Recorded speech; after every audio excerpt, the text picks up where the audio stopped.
नमस्कार। जीवन शैली और स्वास्थ्य कार्यक्रम में आपका स्वागत, बहुत बहुत अभिनंदन।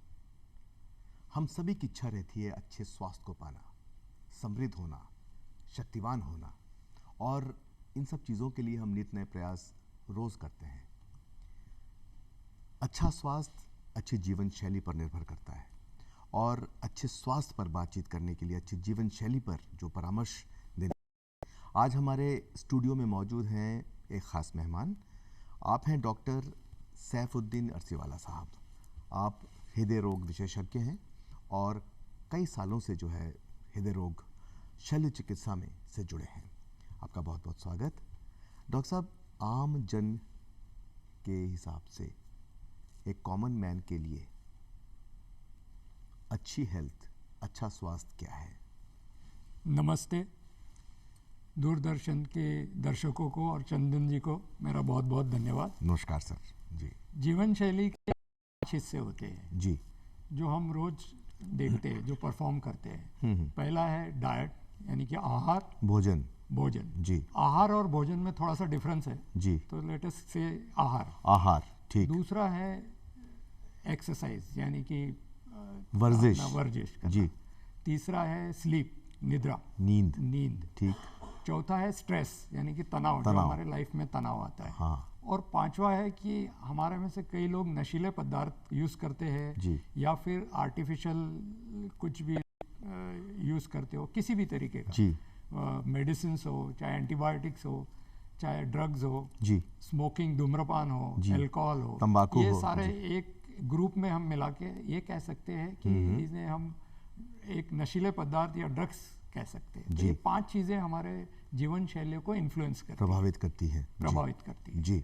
तो ये महत्व की ये 5 चीजें, और हम ये एक एक करके हम इस पर डिस्कशन कर सकते हैं। जैसा समय आएगा जी आपके, वैसा मैं एक एक हर चीज के बारे में आपको जी। ये 5 तत्व आपने जीवन शैली के बताए। अच्छा स्वास्थ्य के अंदर मन की शांति, शक्ति, उन्नति, विकास, ऊर्जा, ये सारे तत्व होते हैं। अच्छे स्वास्थ्य के लिए क्या क्या आवश्यकताएं हैं? ये जो 5 चीजें मैंने बताई, ये अच्छे स्वास्थ्य के लिए ही मैनिपुलेट किए जाते हैं। यानी इसे परिवर्तन इसमें अगर हम लाएंगे तो हमारा स्वास्थ्य ऑटोमेटिकली अच्छा होगा जी। तो जैसे कि पहले डाइट, यानी कि आहार हमारा जी। आहार और भोजन, ये 2 चीजें थोड़ी सी अलग अलग है जी। आहार का मतलब ये है कि हमें क्या खाना चाहिए जी, और भोजन का मतलब ये है कि हमें कब खाना चाहिए जी। तो भोजन थोड़ा ज्यादा महत्व का है आहार से जी। आहार हमारे कंट्रोल में इतना नहीं है, क्योंकि हमें जो मार्केट में खाना मिलता है वही हम खा सकते हैं जी। तो आहार इतना हमारे कंट्रोल में नहीं है, लेकिन भोजन जरूर हमारे कंट्रोल में जी जी। आप तो बहुत कब खाना चाहिए ये बहुत महत्व का है। यानी अगर हम आहार और भोजन को डिस्ट्रीब्यूट करें कि इंपॉर्टेंस कितना है, तो भोजन को ज्यादा इंपॉर्टेंस देना चाहिए। यानी भोजन की महत्ता ज्यादा है जी। भोजन का महत्व ज्यादा है, आहार का कम है जी। जैसे कि हमारे पुराने शास्त्रों में भी कहा गया है, जो व्यक्ति 3 बार खाता है उसे रोगी कहते हैं। अच्छा, रोगी। जो 2 बार खाता है उसे भोगी कहते हैं। अच्छा। और जो 1 बार दिन में खाता है उसे योगी कहते हैं। बहुत अच्छी बात बताई आपने जी। ये भोजन है, ये भोजन का स्टाइल है कि कब खाना चाहिए और कितनी बार दिन में, कितनी मात्रा में खाना चाहिए। तो मात्रा इम्पोर्टेंट नहीं है, लेकिन टाइम बहुत महत्वपूर्ण है। तो ये टाइमिंग के हिसाब से जो भोजन करते हैं वो बहुत महत्व का है। यानी कि जो फास्टिंग है, सारे धर्म में उपवास एक बहुत महत्व की चीज है, चाहे किसी भी धर्म में ले लो आप। फास्टिंग एक बहुत इंपॉर्टेंट चीज है, उपवास रखना हाँ। उसीलिए जो एक टाइम खाता है वो योगी होता है। अच्छा। और जो 24-36 घंटे में एक बार खाता है वो एक्चुअली उपवास जो करते हैं। और उपवास के बहुत सारे फायदे, हमें हेल्दी रहने में उपवास का बहुत महत्व है जी। आपने बहुत अच्छी बात बताई जी। इसका जो स्वास्थ्य से सीधा संबंध है, आपने भोजन की बात करी, तो हम लोग इस पर और चर्चा करेंगे। मैं एक बात जानना चाह रहा था, आप एक कार्डियोलॉजिस्ट हैं, कार्डियक सर्जन हैं, शल्य चिकित्सा करते हैं, हृदय से जुड़ा हुआ जो है। तो आम जन के अंदर, कॉमन मैन के अंदर हृदय के बारे में क्या क्या अच्छी बातें हैं, क्या क्या भ्रांतियां हैं, इसके बारे में थोड़ा बताएं। एक तो जो सबसे बड़ी भ्रांति है, हर एक इंसान को होती है कि मुझे कभी हृदय की बीमारी नहीं होगी। अच्छा, ये भ्रांति, ये सबसे बड़ी भ्रांति है जी। इसका रीजन है क्योंकि हमारे इंडिया में, भारत में जेनेटिकली हम डिजाइन किए गए हैं कि ऑलमोस्ट 90% लोगों को, या ऑलमोस्ट यू कैन से 100% लोगों को डायबिटीज होने वाला है फ्यूचर में। अच्छा, हम लोग वल्नरेबल हैं वल्नरेबल है बहुत ज़्यादा जेनेटिकली। जी ये हमारा किसी का दोष नहीं है, लेकिन genetically we are design like that. जी अगर हम 100% लोग बाय WHO के फिगर के हिसाब से 2040 या 2050 तक हाँ। लगभग ऑलमोस्ट ऑल 99% लोग हिंदुस्तानी को डायबिटीज होगा। जी अगर डायबिटीज है तो हमारा हार्ट कभी भी स्वस्थ नहीं रह सकता। जी जी जी यानी डायबिटिक होते हुए भी अगर आप अपना शुगर अच्छे से कंट्रोल करो जी। तो आपका हृदय स्वस्थ रह सकता है। जी जी जी सो एक भ्रांति ये है कि मुझे कभी हृदय की बीमारी नहीं होगी, जी जी तो ये नहीं है, ये करेक्ट नहीं है। जी किसी को भी हो सकती है। जो आज उसे लगता है कि मेरा हार्ट बिल्कुल स्वस्थ है, कल उसे जाके हार्ट अटैक आ सकता है और सडन डेथ हो सकती है। जी सो ये भ्रांति एक मान के ही चलना है कि मुझे हार्ट की बीमारी है और अच्छा। होने वाली है, ये मान के चलना है। मान के चलना है, तभी आप प्रिकॉशन सारे ले सकते हो। ठीक बात, अगर आप में भ्रांति ये रहेंगी कि मुझे कभी होंगी ही नहीं, तो आप वो प्रिकॉशन नहीं। बहुत अच्छी बात आपने बताई डॉक्टर साहब। वो कौन कौन सी बातें हैं, कौन कौन सी चीज़ें हैं जो हृदय को प्रभावित करती हैं और उसे अस्वस्थ भी कर सकती हैं, और उसके बाद जो है वो उसको स्वस्थ रखने के लिए हमें क्या करना चाहिए? पहला जैसा मैंने बताया कि भोजन बड़ा इंपॉर्टेंट है, और फास्टिंग एक इंपॉर्टेंट कंपोनेंट है उसका, कि जिसके और उसे टाइम रेस्ट्रिक्टेड फीडिंग कह दो, या भोजन के जो तरीके, वेरियस टाइप्स ऑफ तरीके, उसमें फास्टिंग एक महत्व का है जी और एक टाइम रेस्ट्रिक्टेड फीडिंग होती है जिसमें हम सिर्फ दिन में 2 बार खाना है, जी और 2 खाने के बीच में अंतर हमें 7 से 8 घंटे का रखना है, 7 से 8 और घंटे। दिन में लेकिन 2 ही बार खाना है, जी उसके अलावा कुछ नहीं खाना है। अगर भूख लगती है तो हम black coffee, black T, green tea इसका सेवन कर सकते हैं, लेकिन इसके अलावा बीच में स्नैक्स नहीं खाना। बिल्कुल भी स्नैक्स ही स्नैक्स। जी जी ये ज्यादातर गैर फहमी है लोगों में कि हम स्नैक्स को खाना नहीं मानते। नाश्ता नाम की चीज नहीं होनी चाहिए। नाश्ता नाम की चीज नहीं होती है। जी जी भोजन को भी, नाश्ते को भी हम नाश्ता कहते हैं, लेकिन हमारे हिसाब से वो भोजन है। जी। अगर कई लोगों को पूछता हूँ, वो कहते हैं हम 2 फुलके खाते हैं, दोपहर को और रात को। फिर आगे हम अगर प्रश्न पूछे तो चाय में चीनी डालते हैं, हाँ, फिर कहते हैं 2 बिस्किट भी ले लेते हैं उसके साथ, फिर समोसा भी ले नमकीन लेते हैं, कचौड़ी भी खा समोसा लेते हैं। तो ये हर एक चीज को एक भोजन मानना चाहिए। अगर आप 2 बिस्किट भी खा रहे हो वो भी एक भोजन है, अगर आप चीनी भी डाल रहे हो चाय में तो वो भी एक भोजन है। तो ये सब मिला लेंगे तो आप दिन में कम से कम 10 से 15 बार भोजन कर रहे हो जी जी एक्चुअली स्पीकिंग। जी जी जबकि आपको 2 ही बार दो भोजन करना है। अच्छा, अच्छे हार्ट को बनाए रखने के लिए आप कुछ बोलना चाह रहे हैं? हाँ, ये भोजन के बाद जो महत्व की चीज आती है, हाँ हाँ एक्सरसाइज आती है। हाँ। लेकिन एक्सरसाइज का कंट्रीब्यूशन सिर्फ 10% ही है। अच्छा 90% कंट्रीब्यूशन भोजन का है। जी तीसरा जो है स्लीप, जी। यानी कि निद्रा बहुत इंपॉर्टेंट है। ये कम से कम 7 से 8 घंटे की नींद हर कोई ने लेनी चाहिए। जो पहले कॉन्सेप्ट था कि 6 घंटे बहुत हो गया, वो सही नहीं है। जी जो लोगों को ये पाया गया है बहुत सारी स्टडीज में कि जो लोग 6 घंटे से कम सोते हैं जी उनको रिस्क है हार्ट अटैक का बहुत ज्यादा, अच्छा और वेट गेन होता है, ब्लड प्रेशर हाई होता Obesity है, है, स्ट्रेस hypertension ज्यादा है। पड़ता है। जी। ये सारी चीजें स्लीप से रिलेटेड है। जी चौथी चीज है वो स्ट्रेस, यानी कि तनाव है। हमारे रोज के कार्य में जो तनाव आते हैं, सोशल तनाव हो, काम का तनाव हो, फैमिली का तनाव हो, इमोशनल तनाव हो, इमोशनल तनाव, ये तनाव से क्या होता है कि हमारे लेवल्स कोलेस्ट्रॉल बढ़ता है। जी कोलेस्ट्रॉल इसलिए बढ़ता है कि जब कभी भी तनाव होता है तो स्ट्रेस हार्मोन्स की जरूरत पड़ती है। जी जी और सारे स्ट्रेस हार्मोन्स कोलेस्ट्रॉल से बनते हैं। जी जी तो कोलेस्ट्रॉल एक इनडायरेक्ट इंडिकेशन है कि आपका तनाव लेवल ज्यादा है और आगे जाके आपको हार्ट इसको की आप बीमारी कंट्रोल हो करें। सकती है। जी जी तो उसलिए हृदय को स्वस्थ रखने के लिए कोलेस्ट्रॉल कंट्रोल करना ना जरूरी बहुत ज़रूरी है।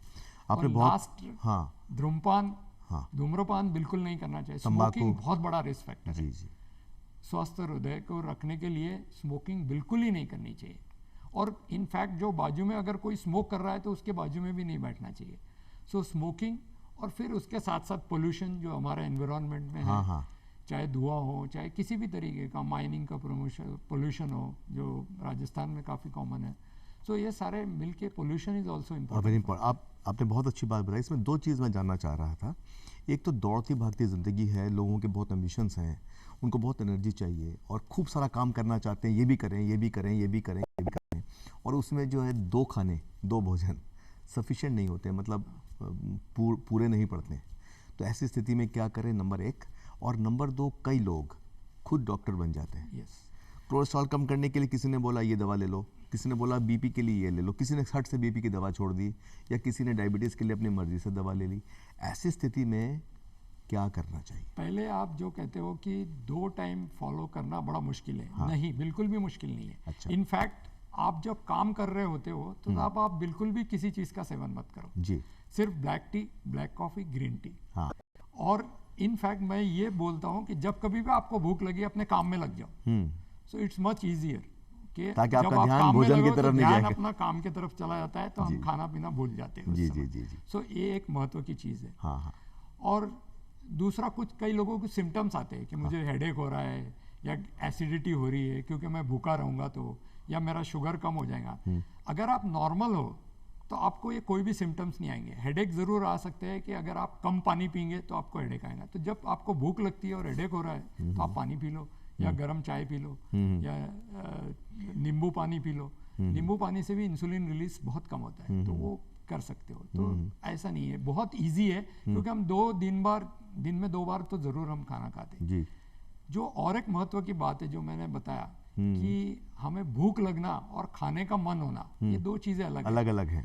नॉर्मली हमें खाने का मन होता है, जैसे हम किसी के घर गए या किसी चाय पी रहे हो तो खाने का मन होता है कि 2 बिस्किट भी खा ले। तो खाने का मन को हमें कंट्रोल करना है। भूख लगे तभी खाना भूख है। लगे तभी खाना है, तो ऑटोमेटिकली आप 2 बार ही खाएंगे, या हो सकता है आप कई एक ही लोग बार खाओ। कई लोग इसमें भेदभाव नहीं कर पाते कि कौन सा खाने का मन है और कौन सा भूख हाँ, है। तो जब खाने का मन, यानी मैंने एग्जाम्पल दिया, किसी के घर चले गए, हाँ। उसने चाय के साथ आपको बिस्किट दिया, हाँ, हाँ, तो आपको खाना पड़ता है, जी, तो जी। सोशल ईटिंग होती है। हाँ, हाँ। इसे खाने का मन कहते हैं। जी, जी, कहीं पे कोई चीज़ें अच्छी मिलती है, जैसे यहाँ पे समोसा, रतन जी के समोसा अच्छे हैं, तो वहाँ जाके हम खा सकते हो। तो वो समोसा अगर खाने का मन हो गया, हाँ, कोई फलानी डिफरेंट चीज़ें अच्छी लगी तो यहाँ पे खा अच्छी लिया। मिलती है मिठाई, जी। तो चलो यहाँ मिठाई खा जी, लेते हैं, जी, ये जी। खाने का मन हो गया। जी, जी, जी। हमें भूख नहीं लगी होती फिर भी हम खाते हैं। क्या बात है जी, So, आपने ये बहुत अच्छी बात बताई। एक्स्ट्रा एक खाने का। अच्छा, वो व्यक्ति एक तो मैं आपसे ये जानना चाह रहा हूँ कि आपने कहा जल भी पिया जाए, जल पियो तो हेडेक होगा। जल कितना सेवन करें? अब गर्मियों के मौसम में जैसे जल ज़्यादा पीना चाहिए, प्यास ज़्यादा लगती है, पसीना ज़्यादा निकलता है, तो आमतौर जल पे कितना इंसान को पीना चाहिए? यस, जितनी रिक्वायरमेंट है उसकी उस हिसाब से वो ऑटोमेटिकली सेवन करता है। हाँ। लेकिन आमतौर पे ज़्यादा हमारा अगर माउथ ड्राई हो रहा है, हाँ। तो that is a first sign कि हमारे जल कम है हमारे शरीर में। जी, जी, तो उस समय हमें पानी पीना चाहिए, जी, और ऐसा कोई रेस्ट्रिक्शन नहीं है पानी पीने का। ठीक। वो लोग जो स्वयं की डॉक्टरी करते हैं और खुद जो है कोलेस्ट्रॉल या ट्राइग्लिसराइड या शुगर को कंट्रोल करने के लिए दवाइयाँ खाते रहते हैं, सडनली बंद कर देते हैं, हाइपरटेंशन की दवा शुरू कर देते हैं, बंद कर देते हैं, उनको आप क्या कहना ये चाहेंगे? उसलिए जो 5th मेरा जो 5वां हिस्सा था जीवन शैली का, वो ड्रग्स के बारे में था जी। कि लोग सेल्फ मेडिकेशन करते हैं। तो पहले तो सेल्फ मेडिकेशन बिल्कुल नहीं करनी है, क्योंकि पता नहीं उसमें क्या है। दूसरा, अगर किसी डॉक्टर ने आपको शुगर या हाई ब्लड प्रेशर की दवाई शुरू की है, तो ये कभी भी अपने आप से बंद नहीं करना चाहिए। कम हो सकती है। ये दोनों बीमारियां क्यूरेबल नहीं है, कंट्रोलेबल है। कंट्रोलेबल है। इनको आप कंट्रोल कर सकते हो, क्योर नहीं कर सकते। तो उसीलिए इनको कंट्रोल में रखने के लिए वो दवाई दी गई है। नॉर्मल हो गई इसलिए बंद कर दिया, तो ये ऐसा नहीं करना जी, चाहिए, जी, जी। क्योंकि बाद में बूमरैंग हो सकता है और आपकी बीमारी बढ़ सकती है। जी, जी, आपने बहुत अच्छी बात बतलाई। एक बहुत महत्वपूर्ण सवाल, क्योंकि कई बार जो है हम लोग गैस्ट्रिक दर्द होता है या पेन हुआ, लेफ़्ट साइड में दर्द हुआ, हम उसको गैस्ट्रिक समझ लेते हैं, और वस्तुतः जो है वो कोई हार्ट से संबंधित कोई एंजाइना पेन हो सकता है या इस प्रकार का कोई इंडिकेशन हो सकता है। तो हम ऐसे कैसे भेदभाव करें कि ये जो हमको दर्द हो रहा है ये गैस्ट्रिक टाइप है या सचमुच कोई हार्ट से संबंधित चीज़? कोरोना के बाद खासकर, क्योंकि कोरोना के कई सारे साइड इफेक्ट रहे हैं सर। देखो, गैस्ट्राइटिस एक, ये गैस होना, एसिडिटी होना एक बहुत ही अच्छा सिम्टम है हार्ट अटैक का। जी, लेकिन अब किन लोगों को ये हार्ट अटैक माने और किन लोगों को ये गैस्ट्राइटिस माने, इसको डिस्टिंग्विश करने का बड़ा इजी सिंपल तरीका है। जी, कुछ लोग रिस्क पे होते हैं हार्ट की बीमारी के, जैसे कि जिनको स्ट्रॉन्ग फैमिली हिस्ट्री है, जिनके अच्छा। बाप दादाओं में हार्ट की बीमारी हुई है, या जो डायबिटिक है, जी, जो तंबाकू का सेवन करते हैं, स्मोकिंग करते हैं, या लिकर लेते हैं, या लिकर लेते हैं, जी, या फिर मेल जिनकी उम्र 40 साल से ज़्यादा है, जी, अगर इनको ये गैस्ट्रिक सिम्टम्स हो रहे हैं इस तरीके के, तो हमें एक जाके जरूर से एक ईसीजी निकालनी चाहिए। और सिर्फ एक ईसीजी से काम नहीं चलेगा, 4 से 6 घंटे के बाद दूसरी ईसीजी भी रिपीट करनी ज़रूरी है। अच्छा, उसके साथ साथ हम गैस्ट्राइटिस की दवाई लेनी चाहिए, ठीक बात। लेकिन ईसीजी करके ज़रूर देखना चाहिए कि ये हार्ट अटैक तो नहीं है। जी, और कोई भी गैस का सिम्टम्स हो, अगर आपकी उम्र 40 साल से ज़्यादा है, आप डायबिटिक हो, आप स्मोकर हो, आपकी स्ट्रॉन्ग फैमिली हिस्ट्री है, तो जरूर से एक ईसीजी जरूर से करा लेनी चाहिए।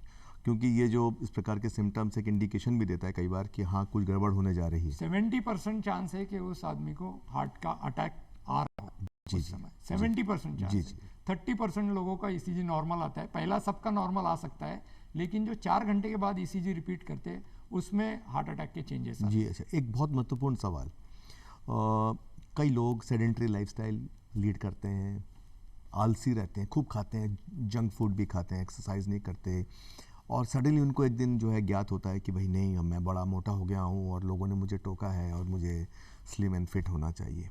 फिर वो सडनली जाकर जो है कभी तो जिम जाते हैं, कभी बैडमिंटन कोर्ट्स में जाते हैं, कभी जॉगिंग करते हैं, खूब एक्सरसाइज करने शुरू कर देते हैं, और कई बार इसका परिणाम ये होता है कि सडन कार्डियक अरेस्ट या death, sudden pressure on the heart. तो इस प्रकार की जो प्रवृत्ति है लोगों में कि एक तो एक्सरसाइज नहीं करना, भाई रोज़ थोड़ी थोड़ी वर्जिश करें, वॉक करें, साइकिलिंग करें या ब्रिस्क वॉक करें, उसको रूटीन का पार्ट बनाएं, जीवन शैली का एक अंग बनाएं। और कुछ लोग होते हैं बिल्कुल भाई कोरोना में और ज़्यादा उनकी इनएक्टिविटी हो गई मान लो, और वो सडनली चाहते हैं कि वो स्लिम एंड फिट हों, और इतना किलो जो है वो किल करके सडनली खूब एक्सरसाइज करते हैं, और फिर जो है इस प्रकार के हादसे होते हैं। तो ऐसे लोगों को या इस बारे में आप क्या बोलना चाहेंगे? सबसे पहले तो अगर उनका वजन ज़्यादा है, मोटापा है, तो जो मैंने भोजन के बारे में डिस्कस किया है उस पर ध्यान दें। भोजन कॉन्ट्रीब्यूट्स 90% और एक्सरसाइज सिर्फ 10% है। तो वो समझ लेना चाहिए उनको कि अगर उनको वेट लॉस करना है और स्लिम एंड ट्रिम होना है तो भोजन कॉन्ट्रीब्यूट्स 90%। तो उन्हें फर्स्ट 2 बार दिन में खाना है, फिर 1 बार खाना है, हफ्ते में 3 बार फास्टिंग करनी है, ये ज़्यादा इंपॉर्टेंट है बजाय एक्सरसाइज के। और अगर एक्सरसाइज भी शुरू करनी है उनको तो अपनी एज के हिसाब से एक्सरसाइज करें। ये नहीं कि मैं 50 साल का हूँ और मैं 30 साल के जैसा एक्सरसाइज कर रहा हूँ, हेवी जिम कर रहा हूँ। Gym is not the exercise. अगर एक्सरसाइज करनी है तो आप 45 मिनट वॉकिंग करिए। वॉकिंग की अपने हिसाब से आप स्पीड रखिए, जहाँ पे आपको हल्के से सांस फूले, हल्के से, बहुत सांस फूलना नहीं चाहिए, हल्के से सांस फूले, वहाँ आपको रुकना है। यानी 40 से 45 मिनट की रोज दिन में 1 या 2 बार वॉकिंग।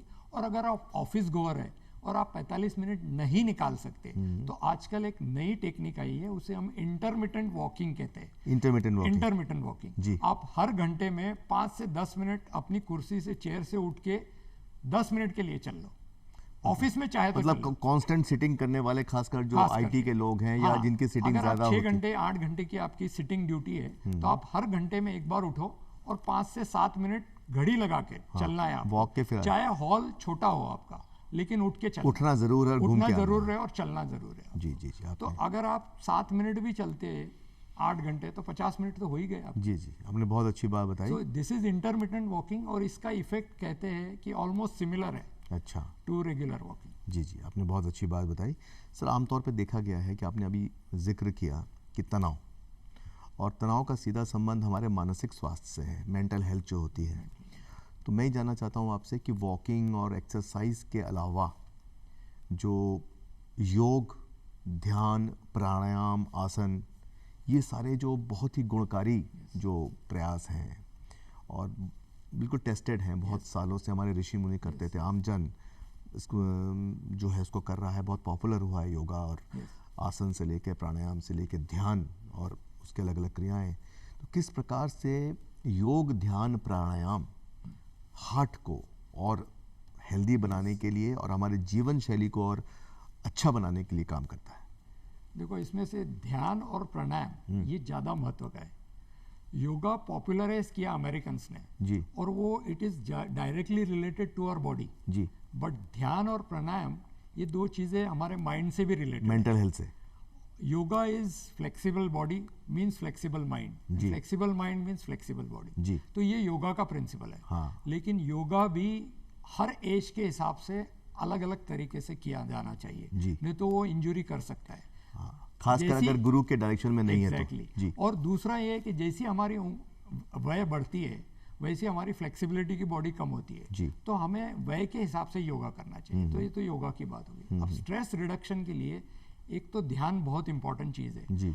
और ध्यान एक्चुअली हम रोज लगाते हैं वैसे भी। हाँ। मैं आपको सिंपल एग्जांपल देता हूँ कि कई लोग वो मणि होता है ना हाथ में, हाँ। वो लेके भगवान का नाम लेते हैं। हाँ। वो बहुत अच्छा ध्यान है। हाँ। कई लोग 10 मिनट के लिए आरती उतारते हैं और पूजा करते हैं। हाँ। ये बहुत अच्छा ध्यान का माध्यम है। जी। तो 10 मिनट भी अगर आप रोज भगवान की पूजा करेंगे तो उस 10 मिनट का ध्यान आपका 80-90% स्ट्रेस ले लेगा। जी। उसीलिए हमारे में प्रथा है कि हम जी। सवेरे उठते से भगवान का नाम लेते हैं। जी जी। 10 मिनट प्रार्थना करते हैं। हाँ, ये हाँ। प्रार्थना इज ऑलमोस्ट सेम एज ध्यान। गुड, वेरी गुड, बहुत एक तो सुंदर ये आपका हो गया। जवाब। जी जी। दूसरा, प्राणायाम से हम रेस्पिरेशन पे कॉन्सेंट्रेट करते हाँ, हैं। हाँ। यानी हमारे ब्रीदिंग पे कॉन्सेंट्रेट करते हैं। और जब हम ब्रीदिंग पे कॉन्सेंट्रेट करते हैं तो ऑटोमेटिकली हमारा ध्यान जाता है। जी जी। क्योंकि हमें ब्रीदिंग से हम मेडिटेशन की तरफ जाते हैं। जी।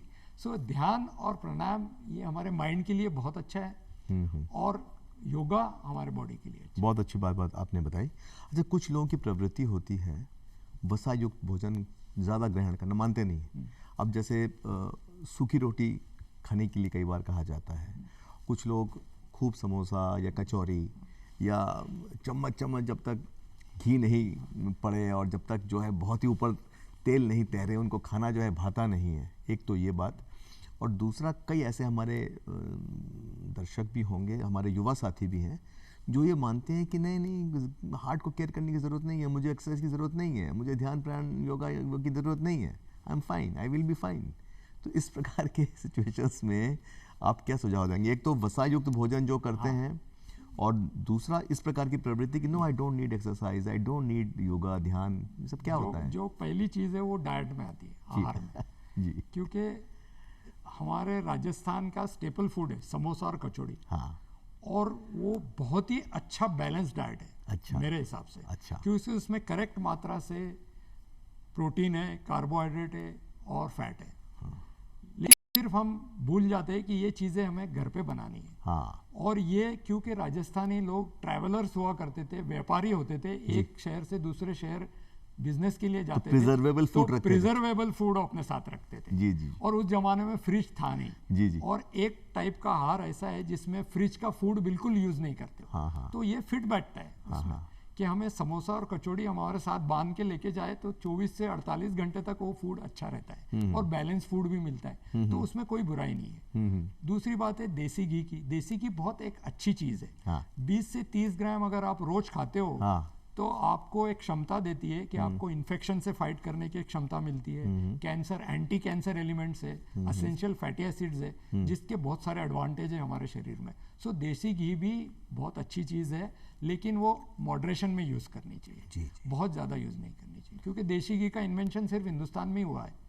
बाकी वेस्टर्न कंट्रीज में कहीं पे भी देसी घी नहीं बनता है। तो हमारे शास्त्रों के हिसाब से उसीलिए देसी घी को अच्छा माना गया है। जी जी जी। और वो बहुत ही यूजफुल चीज़ है। तो देसी घी खाना बंद नहीं करना है। अगर आप बंद करते हो तो हो सकता है आपको कैंसर हो सकता है। सो एक तरफ कैंसर है और एक तरफ हार्ट की बीमारी है। जी जी। अगर आप मॉडरेशन में देसी घी लेंगे तो आपको कैंसर तो बिल्कुल नहीं होगा, लेकिन हार्ट की बीमारी भी नहीं होगी। बहुत अच्छी बात बताई। दूसरा मैंने आपसे प्रश्न किया था कि वो लोग जो एक्सरसाइज नहीं करते, उनके आप बोल जाओ, बोल बोल के थक जाओ, लेकिन वो ना तो योग करेंगे, ना ध्यान, ना प्राणायाम, ना एक्सरसाइज, और जैसा चल रहा है चल रहे दो। हाँ, तो वो चीज़ भी गलत है। अगर आप सिर्फ हमारे भोजन पे भी ध्यान देंगे कि दिन में मुझे 2 ही बार खाना है, एक्सरसाइज भले करे नहीं करे प्लस माइनस है, बिकॉज उसका कंट्रीब्यूशन 10% है। एक्सरसाइज हमें फिट रखता है। फिट का मतलब है हमारी एम्बुलेटरी, यानी जो चलने फिरने की क्षमता है वो ठीक रहती है एक्सरसाइज से। इसलिए चलना, कम से कम चल लेना। और अगर ये यंगस्टर्स को सबसे अच्छा अगर उनको मोटिवेट करना है तो 2 चीज़ें। जो लोग धार्मिक है वो मंदिर में चल सकते हैं जी। क्योंकि मंदिर आजकल के बहुत बड़े बड़े होते हैं जी। और मंदिर में अगर आप हफ्ते में 3 बार भी जाके 1 घंटा घूम लो तो दोनों चीजें हो जाती है। तो ध्यान का भी हो जाता है, स्पिरिचुअलिटी वॉक भी हो जाती है और फिजिकली भी एक्सरसाइज हो जाती जी है। जी। और जो लोग धार्मिक नहीं है, जो यंगस्टर्स है 20-30 साल के लोग हैं, उनके लिए सबसे अच्छी जगह है मॉल। हाँ। मॉल बहुत बड़े बड़े होते हैं और मॉल में कहीं पे भी बैठने की भी जगह नहीं होती। जी जी। तो 1 से 2 घंटा उनको कहना आप विंडो शॉपिंग करके आओ। बहुत। हफ्ते में 3 बार कम से कम आप विंडो शॉपिंग घंटे भर की करके, आपने that is as good as walking. आपने बहुत बहुत अच्छी अच्छी बातें बताई हैं। इच्छा तो खूब कर रही है कि आपसे खूब सारी बातें करें। अब चलते चलते जो है हमारे दर्शकों को आप जो है क्या टिप्स देना चाहेंगे स्वस्थ हृदय के लिए, स्वस्थ जीवन शैली के लिए, ऊर्जावान बने रहने के लिए आप क्या क्या टिप्स देना चाहेंगे? जो 5 चीज़ें मैंने बताई, पहला डाइट, यानी कि आपको दिन में 2 बार भोजन लेना है, जी। नंबर 1। नंबर 2, आपको 6 से 8 घंटे, कम से कम 8 घंटे सोना है। आप जितने यंग हो उतना ज़्यादा नींद लेना ज़रूरी है। जी। स्लीपलेस नाइट बिल्कुल नहीं करनी। जी। हो लेट सके नाइट्स भी नहीं लेट करनी। नाइट बिल्कुल नहीं करना है। जितना जल्दी हो सके उतना जल्दी सोना है, और जितना जल्दी उठ सके सवेरे उतना जल्दी उठना है। जी। यानी 9 बजे सोना है और 6 बजे उठना है। जी। तो आपके 8 से 9 घंटे की नींद अच्छी हो जाती है। जी जी। तीसरी बात यह है कि तनाव का उपाय तो हमने ऑलरेडी बताया ही है। तो स्ट्रेस लेने की ज़रूरत नहीं है, और पहचानिए कि आपको स्ट्रेस हो रहा है। बहुत सारे तरीके हैं कि आपको स्ट्रेस हो रहा है। और नींद अगर नहीं आती है, नींद एक बड़ा कारण होता है, स्ट्रेस के कारण नींद नहीं आती, और नींद नहीं आ रही है तो डॉक्टर की सलाह से आप नींद की दवाई ले सकते हैं। जी जी जी। और लास्ट है, तंबाकू का सेवन बिल्कुल नहीं करना है। धूम्रपान किसी भी, तंबाकू किसी भी फॉर्म में, तंबाकू चाहे ओरल लो चाहे स्मोकिंग से लो, ये बहुत हार्मफुल है हृदय के लिए। जी जी। और इससे बहुत सारी मेंटल डिजीजेस होती है, बहुत सारी चीज़ें होती है। जी जी। तो मेरा यही कहना होगा कि भोजन पे ध्यान दो, एक्सरसाइज का कंट्रीब्यूशन 10% है, नींद अच्छे से लो, और ये स्ट्रेस को मैनेज करो, और स्ट्रेस और को इस मैनेज प्रकार की करो। किसी भी चीज़ जो है तंबाकू या शराब आदि है उससे उसका दूर सेवन रहे। मत करो, और अपने सेल्फ मेडिकेशन मत करो। सेल्फ मेडिकेशन भी मत करो। और उससे भी महत्वपूर्ण बात डॉक्टर साहब जो कह रहे हैं वो खुश रहो, खुश प्रसन्न रहो। आपका हैप्पीनेस इंडेक्स अच्छा होना चाहिए, हैप्पीनेस को, खुशी को टालो मत। तो डॉक्टर साहब आपने बहुत बहुत अच्छी अच्छी बातें बताई, और आप स्टूडियो में आए और और एक खुशी की बात और एक मैं कह सकता हूँ जी जी। कि एक इंडिया हमारा एक ऐसा देश है हाँ जहाँ हम सबसे ज़्यादा खुशी ले सकते जी। हैं अगर चाहे तो। जी। क्योंकि हमारे इंडिया एक ऐसा देश है जिसमें सबसे ज़्यादा फेस्टिवल्स इसी होते कंट्री हैं। में है। जी जी जी जी। किसी भी कंट्री में इतने सारे फेस्टिवल्स जी, नहीं जी, हैं। जी। और हम हर फेस्टिवल में पार्टिसिपेट करें तो अपने आप ही खुशी और आती खुश रहें। तो डॉक्टर साहब ने जो बातें बताई, दिल का मामला है, दिल को बहुत ध्यान से रखें, बहुत प्रसन्न रहें, खुश रहें, स्वस्थ रहें, और अच्छा सोचें, अच्छे काम करें, जीवन में आगे बढ़ें। इन शुभकामनाओं के साथ धन्यवाद।